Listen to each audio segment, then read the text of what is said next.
gaarigan baska ay aad u jeedaan wuxuu ardayda dhigata iskuulka dadka maqal kala oo ka soo qaada xaafadaha ay ka degan yihiin Garowe. waa hal gaari wuxuuna ardayda qaadistiisa bilaabaa subaxdii 6 subaxnimo oo ardaydani ugu tago guryahooda.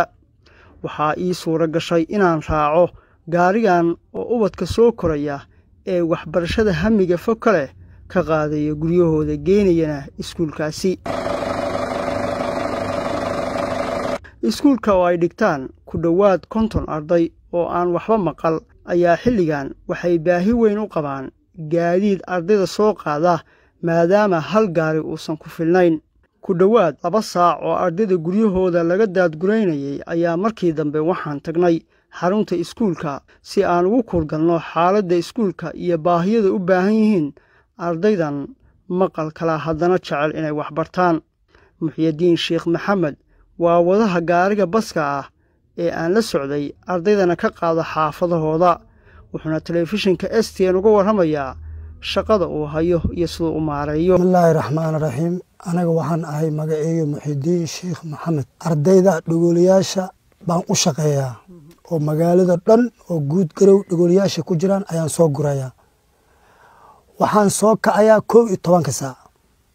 waxaana ku soo kacayaa baraka. intaas oo magaalada gees ilaa gees baan maraya wixii dhagoolo aan soo guraya ilaa 40 ilaa 45 arday baan soo guraya. aruurtaas markaan tago guryihii aan garaaco oo aroortii 12 subaxnimo waxaan marmar aan u tagaa aruur dadkooda dabba ay shidin ay quraaceen. marka igu furaan waxa leeyahay aruurtii way gaajaysiin waa aruurtii waa dhagool wana gaajaysiin. anigii aruurtii waa ku soo tagaya qaar waxay leeyihiin dadkoodii gaari ama bajaaj baan u soo kareenaynaa aruurtii ma quraacan meesha iskoolka ku yaalan waa meel oo baadiya magaalada ku koreysi way. marka gaarigan waa gaari kir weeye gaari oo macnaha hadda ardayda oo macnaha oo ay iska leedahay ma aha baan gabar ku soo qaada waa soo degtaa magaalada meesha ugu agahayna waa macnaha ina diyaana geeska ina diyaana xaafadaha kor baan tagayaa.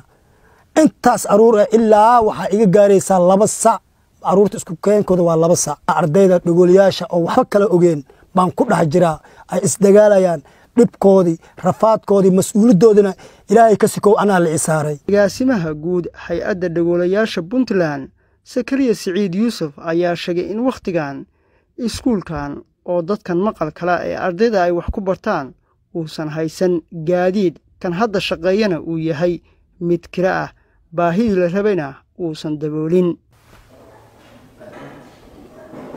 waa in islaamay marka hore anigoo agaasimaha hay'adda daryeelka dhagolada Puntland Sakariya Saciid Yuusuf.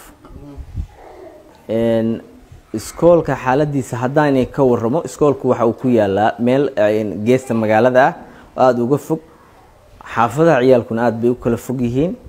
waxaan aad uga walwalsanahay haddii even ay ciyaalkaasi soo lugeyn lahaayeen waa dad dhagala dhibaato khatar ayay geli karaan.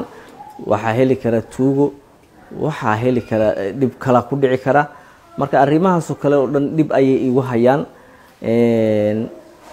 waxaana aad igu adag xaaladda gaadiidka oo aanan dadkaas u hayno hadda ay gaadiid kira ah ay raacaan oo iyaguusan awoodin khatarna ay u geli karaan haddii la yiraahdo ardayda iskoolka ha u soo lugayaan in ay tuuga hesho.